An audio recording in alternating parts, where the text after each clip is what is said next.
you are, whether you realize it or not, you are a political issue as a disabled person.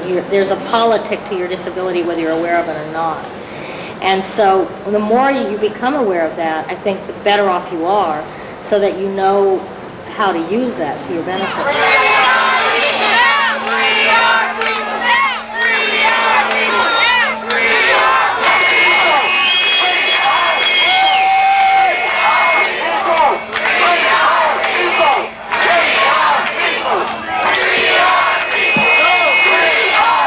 But they also don't see that one of the major contributors to our loss of control is society and the way it views us, and its reluctance, its unwillingness to accommodate a different lifestyle, a lifestyle as different as ours.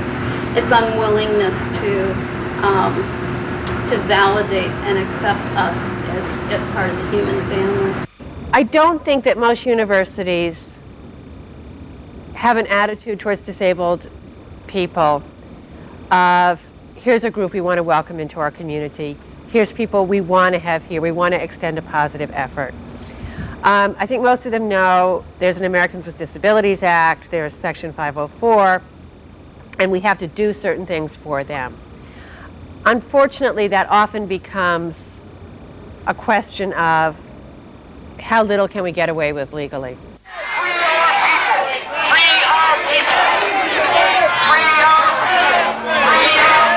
Once we begin to realize that disability is in the environment, then in order for us to have equal rights, we don't have to change, but the environment has to change. And that really is an agenda that the other social movements have addressed only in part. We want all aspects of the environment changed. We want the physical environment changed. We want the attitudinal environment changed. All we want to do is change the world.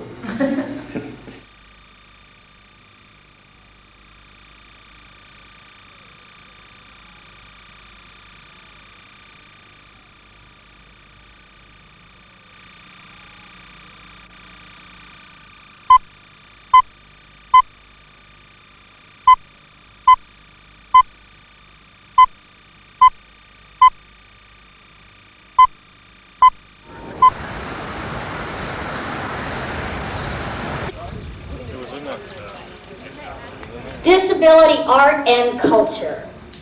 What is it about? It's about identity, who we are. You know, coming at you from the inside out. Identity. Who are you? In a nutshell, we are everyone. Fill in the blanks between the privilege of Ted Kennedy Jr. and the poverty of a baby thrown into a garbage heap, who learns to survive by living off the shit of the privileged. We are the disabled, the handicapped, the people of differing abilities and liabilities. The gimpy, the hobbled, the E-I-E-I-O'd. We're the folks with the bodies that shake, rattle, and roll. We're the folks with the bodies that lie there and moan. The girl on the poster. The boy in the bubble. 5 parts warm flesh, 2 parts heavy metal. The big kahuna of pain. The queen mother of gnarly. Celebrating. Pissed off. Doing our damnedest to hang on. Identity. Who are you? Why, we're the latest wearer of the Miss America crown. That's right, the girl on the pedestal. The boy next door, that strange kid around the corner. We are over 40 million invisible Americans. Out of sight, out of mind. I hope you begin to walk soon and not have to sit in that chair. For all I says, perhaps I'll never walk again. Well, Joe Peter said I'd never learn to read. But the grandfather told me I could, and I did. Your back feels just like mine. And your legs do too. I should think you could walk if you wanted to enough. Why don't you try? So I thought, okay, well, what do I do behind the counter? He said, all you have to do is stand there. When people hand in their old license plates, you throw them in a barrel. I thought, oh, so I'm on the honor roll, I've been mainstreamed, I'm going to go to college, and then you're going to get me a job standing behind the counter in the motor vehicle department throwing old license plates into a barrel. All right, I thought, great, you better start with career plans. Suddenly, a flying foreign object splashes coffee all over my brand new notebook. I take my spoon, excavate for the offending debris. A nickel.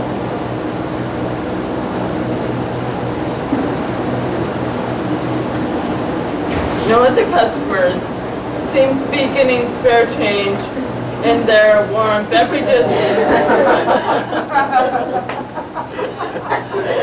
I look at my cane. Oh yeah, I forgot. I am the omnipresent symbol of homelessness, poverty, and despair. An icon of infamy! I use a wheelchair on campus.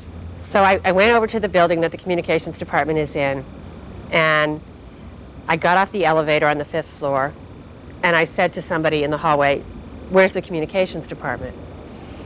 And this woman said, "Oh, I'll take you there." And I said, "You know, you don't need to do that, just tell me where it is." And she said, "No, let me take you there." So I went down the hallway with this woman, and she goes, "Here you go." So I go into the room, and I say to the woman behind the desk, "Hi, I'm Ann Finger from the English department. I'm here to return the key that we used for the reading last night." And she pulls out a list and starts going down the list, and I'm thinking, this is weird. I mean, how many keys does the communications department give out? Well, it turns out I wasn't in the communications department. I was in the communications disorders clinic. And they thought I was returning a key from the language lab. And there's this immediate assumption when you're in a wheelchair that you're there as a patient, you're there to be helped. And I love the fact that it was a communication disorders clinic, because it's like, excuse me, whose communication is disordered around here? My shame about my body, the way I move in my life isn't mine. It's a grimy nickel thrown into my cup when I'm least expecting, and I'm not going to swallow anymore. Cheryl, did you hear the good news? They just nominated Jerry Lewis for a Nobel Peace Prize. Jerry fucking Lewis!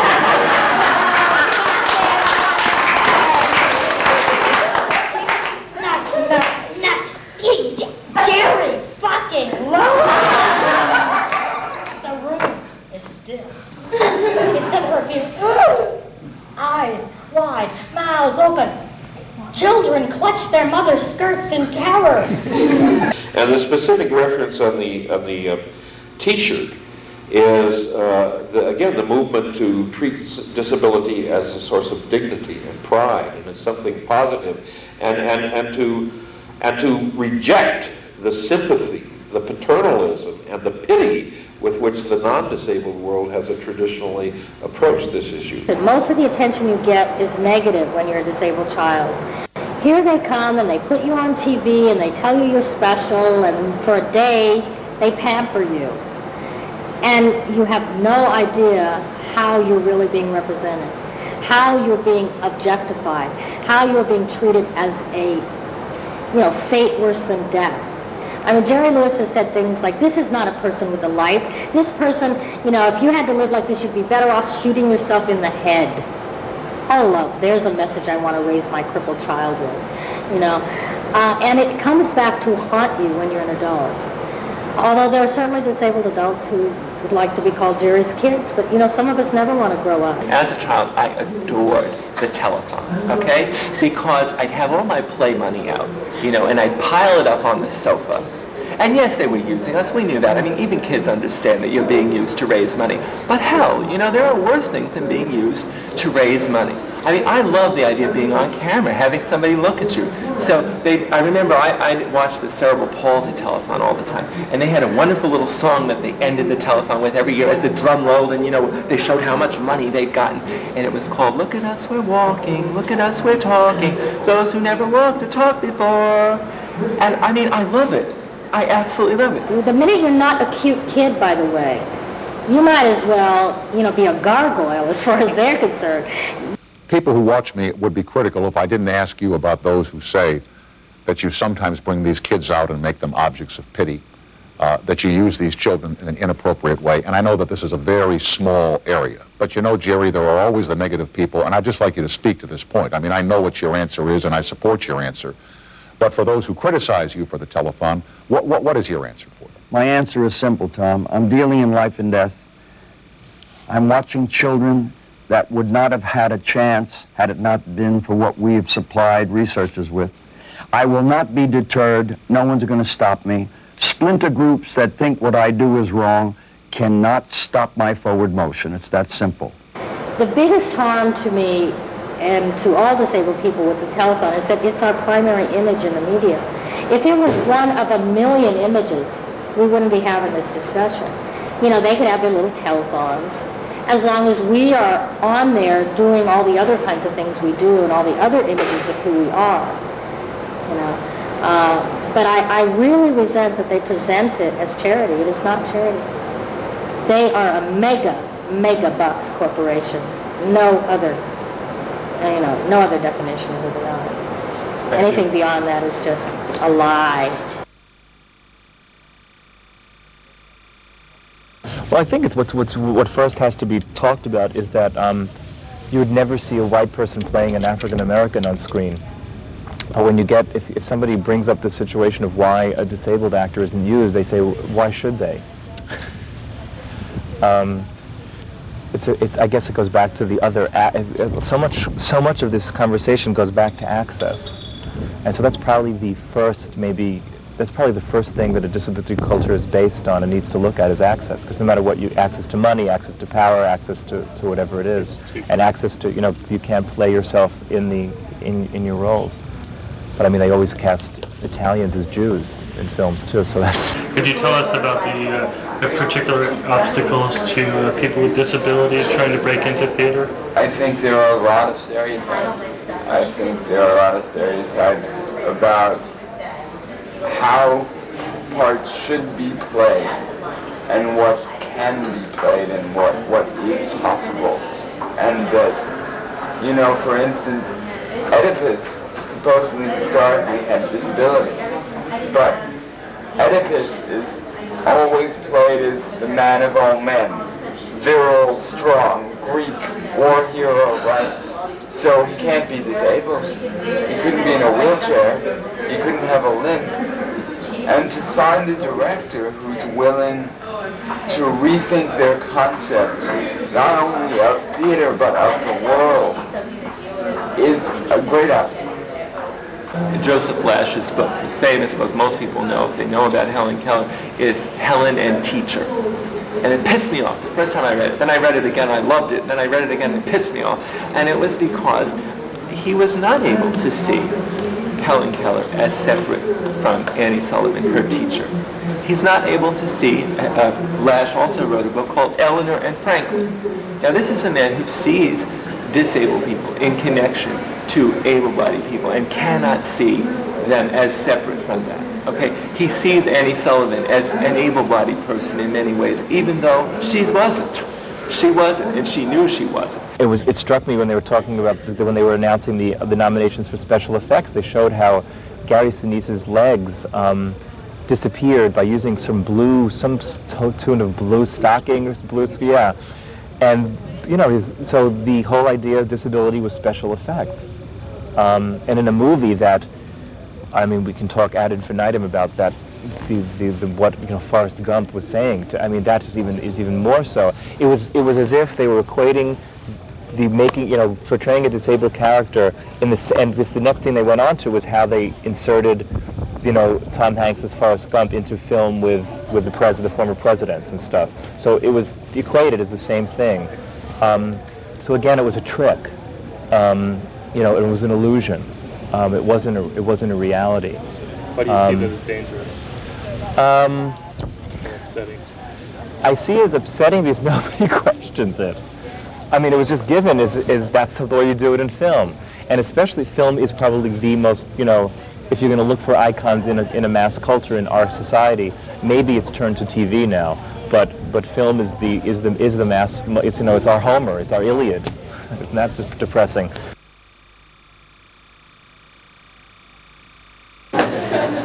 So my exercise video is going to be called Triple Plus in Spandex. As I told you from my bio, it is more important what you look like than what you do. Able-bodied people do not exercise because of their health, and neither should we. That's the big fallacy to physical therapy. Nobody works out for their health. Susan Powder taught me this, Jane Fonda taught me this. Those girls know. Right? So my opening would say, do not consult your physician before beginning this or any other exercise program. You girls, you have consulted with that man many times, and look at you. I saw the people in power, the medical and the allied health professionals, all too often talking about people with disabilities as manipulative, as needing instruction and needing direction and needing to be pushed. That was a big word. They needed to be pushed to do what was right for them.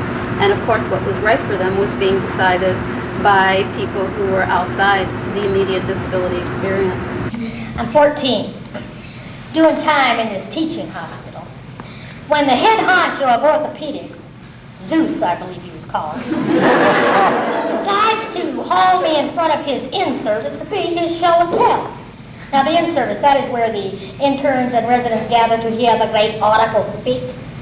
Without ever introducing me to the crowd, Zeus grabs my leg and starts putting it through its paces. And then he starts talking about it, as if it's not even attached to a body, much yet less a teenage girl. Notice how the ankle is partially fused in some place. The tibia is showing early signs of calcification, leading to a muscle weakness of the... I begin my internal mantra. Don't you dare cry, don't you dare cry, don't you dare cry. And all of a sudden I get this picture in my head. It's a very bad ventriloquist and his dummy in this rotten act on Ed Sullivan. And I start mimicking the doctor. Subflux, tibia, nibia. It begins with a few, but in no time at all, spreads throughout the entire assembly. The entire assembly laughing. All 150 worshipers laughing out loud. Everybody's laughing, everybody, except Zeus.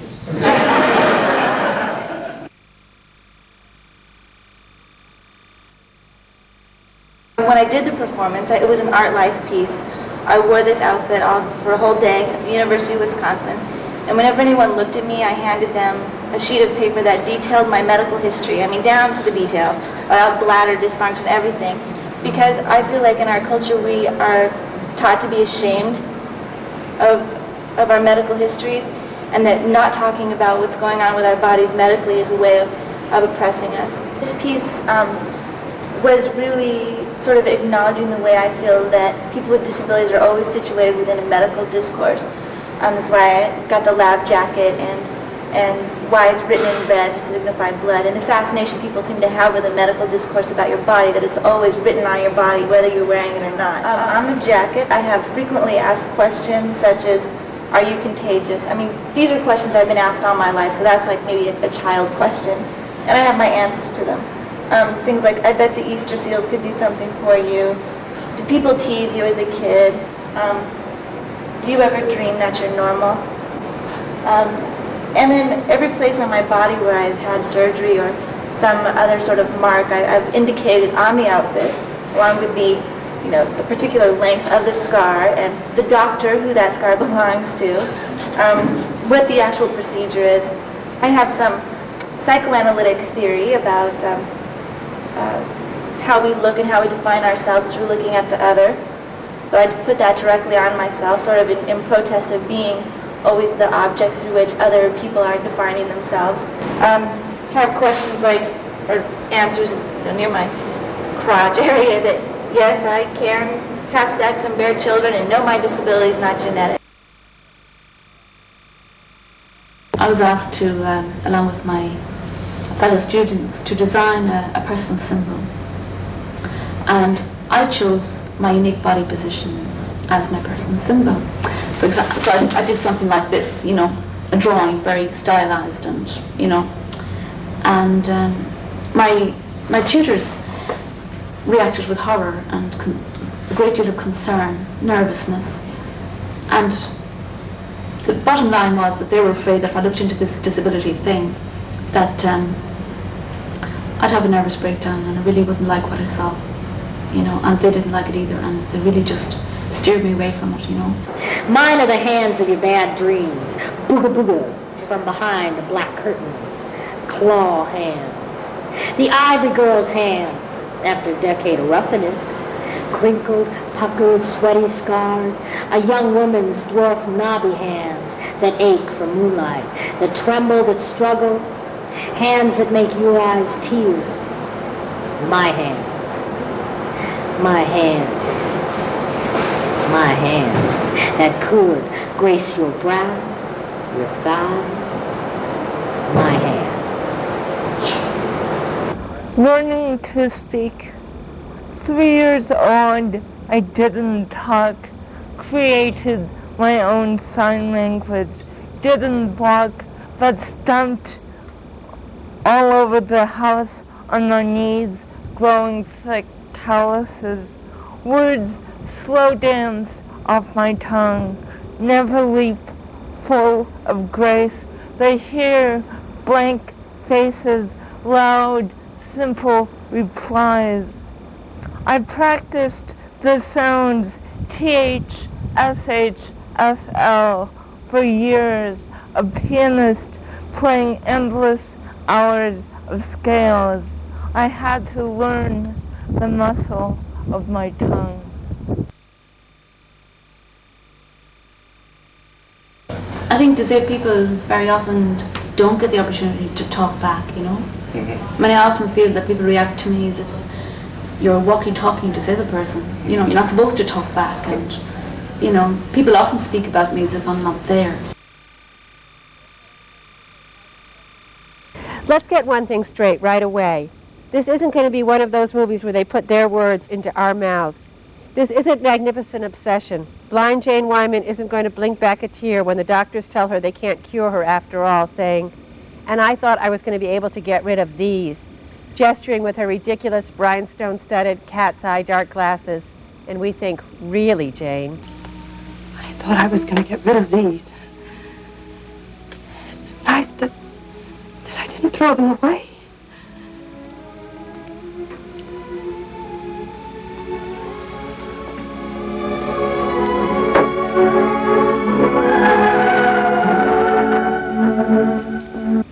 She's not going to tell Rock Hudson she can't marry him. I won't have you pitied because of me. I love you too much. And I could only be a burden. And then disappear until the last scene when, lingering on the border between death and cure, the only two acceptable states, Rock saves her life and her sight, and they live happily ever after. It's not going to be a patch of blue when the sterling young Negro hands us the dark glasses and, in answer to our question, "But what are they for?" says, "Never mind, put them on." We're not going to grab them, hide our stone Medusa gaze, grateful for the magic that's made us a pretty girl. Sunglasses. It's very kind of you, but what are they for? Never mind, put them on.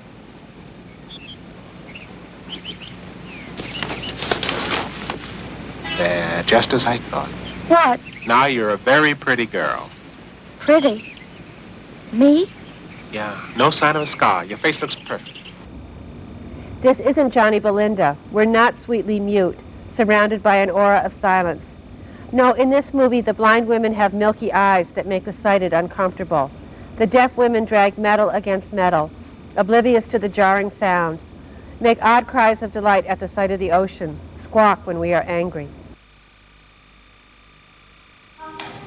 And I'd play out these little scenes. What's the matter, Blanche? Aren't you hungry? You wouldn't treat me like this, Jane, if I wasn't in this wheelchair. But you are, Blanche. But you are in that wheelchair, Blanche. But you are, Blanche. You are in that chair. And tell me, what are these awful things I'm supposed to be doing to you? There has got to be something beyond these rules. I come up with what I think is a very clever plan. Go to the movies, 3 blocks away. I know it doesn't seem like much, but I've never been to the movies since I'm in the wheelchair. See, we don't have a ramp. So if I ever go out, I'm always taken. I'm never alone. It's a Friday night in June, a balmy night. And here I am, 23 years old, alone at the movies for the first time. I am the woman in the wheelchair who's always writing in her notebooks. Now I know this is me because I can see my reflection in the eyes of the uniformed officer who is asking me to leave. You're blocking entrance to the theater, he says. Entrance. Now that's an interesting word. You are interfering with the rights of others, he says. I would hate to inconvenience anyone. The manager says I should come back tomorrow when there are fewer people and my aisle position won't be such a fire hazard? Do you really think your cause will be helped by alienating people, he says. What cause? My cause is to see the movie. I think people are responsible for their own alienation. I have to arrest you, he says. Well, I have to sit here. I guess we both have jobs to do. Now, I wish I could say the story continues, that I am hauled away in a paddy wagon, no fist raised to cries, freedom, freedom! Not quite. It seems the cop knows my father, and in no time at all, here comes Daddy, not in a good mood. Without ever saying a word, he pops back the clutches on my chair and starts hauling me backwards down the sidewalk. Everybody in front of the theater is applauding. Now, I know they're not applauding me, because for the last half hour they've been hollering at me, "Go home, you're making a fool of yourself." Thank you all for coming. Thank you all so much. I have always relied on the kindness of strangers. Thank you all so very much. They say that at the instant of your death, your entire life flashes in front of your eyes. Oh, but what flashes in front of my eyes on that infinite 3 blocks back to the house is every humiliation I have ever experienced. You have words to describe me that I find frightening. Every time I hear them, they're whispered or screamed silently and wordlessly from the front to middle page spreads of the newspaper. Only you dare to speak them out loud. I look for them in my dictionary, and I only find some. The words you use to describe me are congenital malformation. In my child's dictionary, I learned that the first part means born with. How many times have I answered that question? Were you born like that? Or did your mother take them dreadful tablets?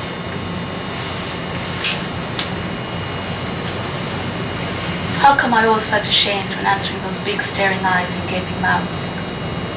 Did you have an accident, or did your mother take them dreadful tablets? With those big words those doctors used, they didn't have any that fitted me properly. I felt, even in the face of such opposition, that my body was the way it was supposed to be. It was right for me, as well as being whole, complete, and functional. I mean, the first thing he said to me was that, that I must feel very angry towards the medical profession, and, that they had a lot to answer for. And I just felt that that was going to affect how he treated me, and I had to deal with that and talk to him about it. And that then led me back to how I felt I had been objectified by the medical profession in general, and I wasn't able to talk back. And particularly about how they made decisions and comments about my future as if I wasn't there, and speaking to a dictaphone and describing my future as if I was incapable of comprehending. Today, I'm winning battles every day against my own monster, my inner critic, who has internalized all my childhood oppressions. The oppression of constantly trying to be fixed, to be changed, to be made more whole, less visible, to hide and to be hidden. Those afternoons I did not take the bus and chose to walk home from high school. I would find this boy, maybe 10 or 11 years old, sitting on the stoop of the house where I imagined he lived. Every time as I was passing him, this boy would ask, "Why are your legs the way they are?" "I was born that way," I would answer, never stopping or slowing down. The next time I would walk down that street, there this boy would be, sitting on the stoop, and once again he would ask me his same question, and I would give him my same answer. That was the entirety of our exchange. Every time I would walk down Bay 43rd Street shortly after 3 in the afternoon, that boy and that question would be waiting for me. Never did I think of answering him in any other way, or not to answer him at all. Nor did I ever stop to talk to him, and never once did it occur to me that I could walk down another street, not see this boy, and evade his question. Whoa, think about the language. I guess the word is mainstream, which is kind of a ridiculous term in itself. What does that mean? Can you tell us what it means to be mainstream? Oh, when they put abnormal people with normal people.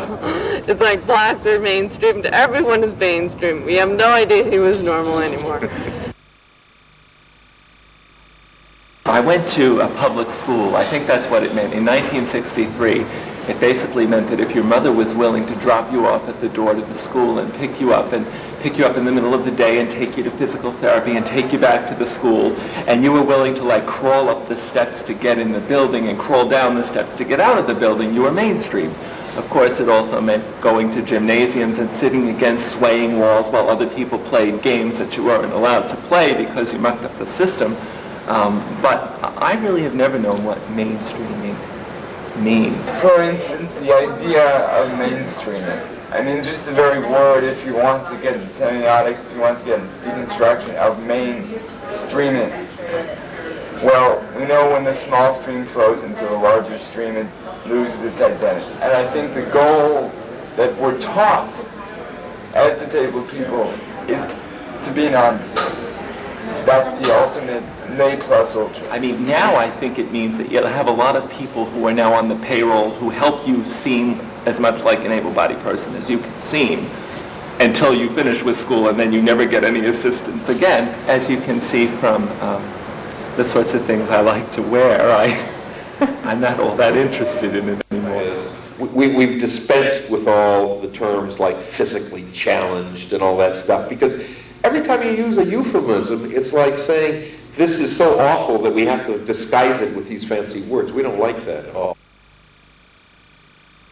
When I was a crippled child, I couldn't play baseball because I was a crippled child. I couldn't do this because I was a crippled child. I didn't stay in school all day because I was a crippled child. I stayed home whenever the hell I wanted because I was a crippled child. Crippled was good. Cripples have class. You know, they kind of, it sounds like Victorian back bedrooms. I like it. It's got history. Cripple. Ooh, that name. But it rings true. Bone true. Way in. Beyond the reach of the cliche. Cripple. A name that breaks your heart. A name that gives you juice. C-R-I-P-P-L-E. It's a constant debate, but I noticed that the term people with disabilities is almost gone, you know, because we usually describe ourselves as disabled people. And we've been through the people with disabilities phase. You know, describing ourselves as disabled people is a more unifying thing rather than tagging disabilities on afterwards and pretending we're just trying to be normal. You know, I call myself a disabled person because that has a very positive meaning to me.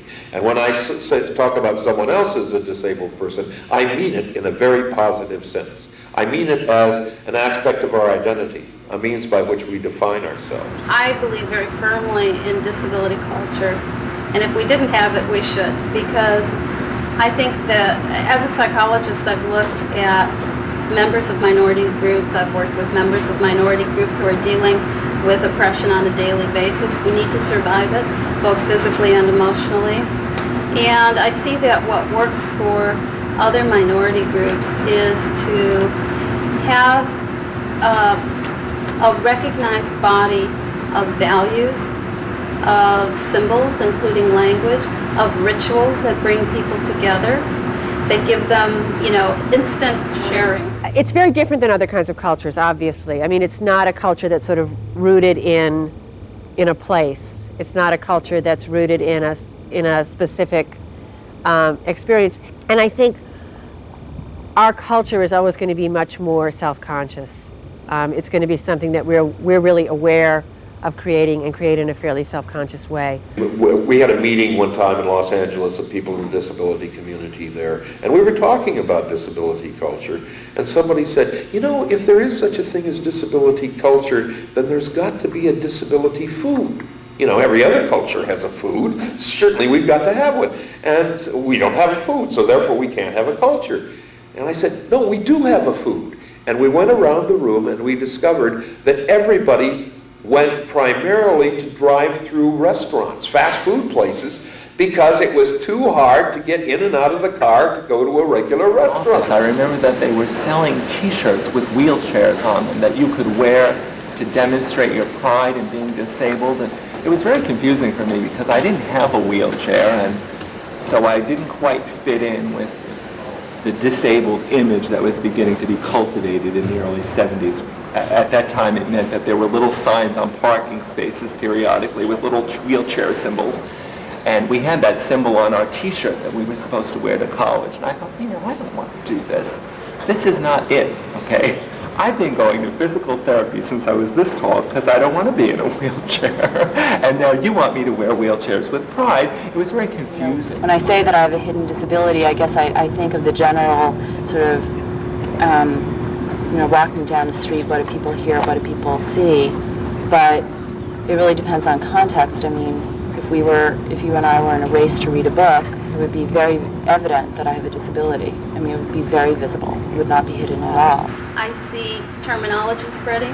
I go to what I consider the hinterlands of this country, and I hear people who seem to be pretty much disconnected from the movement, saying things like AB, meaning able-bodied person.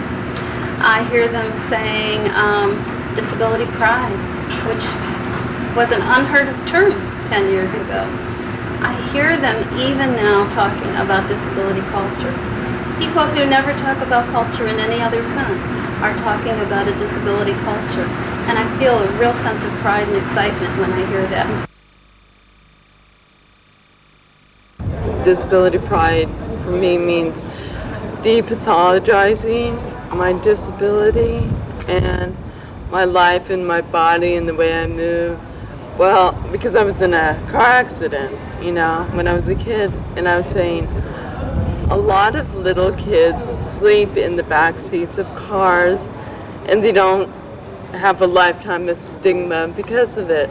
And so why should I? You know, just because like someone was driving drunk, you know, it's like how odd to be stigmatized for something that happened in, you know, 30 seconds of your life, or the way you were born, or something like that. I mean, it's a ridiculous idea. So I finished my grocery shopping, I put all my groceries in my bag, and I was leaving the store, and I went outside and I put on my sunglasses, very much like the ones I'm wearing today, and there on the corner was a man who was sitting in a wheelchair, and there were 3 women, non-disabled women, standing around, and they were throwing yogurt at each other, and the women and the guy were covered in yogurt. There was yogurt in his hair, there was yogurt all up and down him, there was yogurt all over the women, there was yogurt in his wheelchair, there was yogurt in his mouth, and they were laughing. They were laughing, and they were so excited. And I looked at that, and I said, okay, I can do that. I can do that. I can live here. I can be like that. And I went off and went back to my apartment and spent the next 4 months in Berkeley just exploring the pleasure and the fun of life as a disabled woman.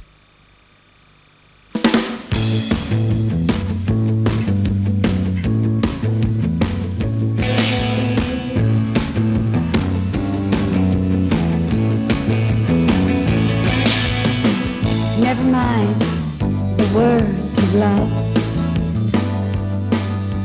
I have heard them before. Now, my friend Neil says disabled people are drag queens. If people see us coming. Now, I see his point. Skip over that part. Waiting for somebody to pull through for me. It's gonna have to be me now. Somebody to pull through for me. It's gonna have to be me now. So, I'm working in the Center for Independent Living, and this home was run mostly by able-bodied people, a big problem. They were always castigating me because when I talked to people in wheelchairs, I didn't squat. We had a little brochure that said when you're talking to someone in a wheelchair, you're supposed to squat. Now this body, you know, it's got problems standing up like this. I went to years of therapy to stand like this, to climb stairs, you know, and I can do a few poses, but that's about it. You want me to stand like this and talk to you because you're sitting down? The hell with it. All right, we need new etiquette. What if you're standing, someone else is sitting? What you do, you walk up to them, you say, hi! You use your chain bonding skills. You wear a good belt, you know, something very significant. You could lead somewhere. Here you come again, arms across a broken heart. You want me to be free. I know it's me.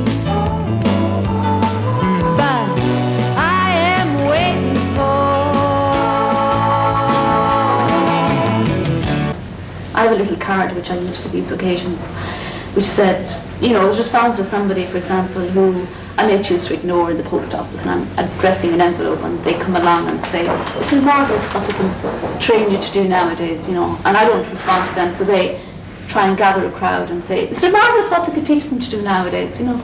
And so I get to take out this card, my little red card, which I hand out to everybody in the post office, or peddle out, I suppose you would say. And it says, as a proud disabled woman, I find your comments and questions regarding my disability as obstreperous, unwelcome, downright insensitive or something. Please turn over. And on the back it says, this card is saturated with a noxious substance. Both your hands will fall off in the next 24 hours. And nobody ever gets the joke, you know, but I like it, you know. It's my defense in a hostile world, you know. Somebody to pull through for me. It's gonna have to be me now. Yeah. Okay. What is the meaning of the word love? Do you mean what you say? ADAPT now stands for Americans Disabled for Assistance Programs Today. We're campaigning for a program to redirect at least a quarter of the money that the government pays to nursing homes to give it to individual people with disabilities so they can hire the assistance they need, so they can live where they want to live rather than being institutionalized. Don't fool around, 'cause I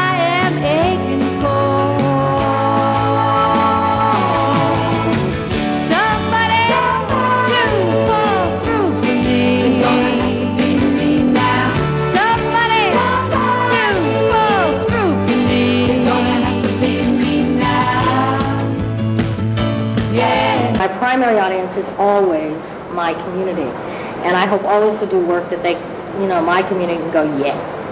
But I want it to be such good work that I get places where they wouldn't normally let a GIMP in, if you know what I'm saying here.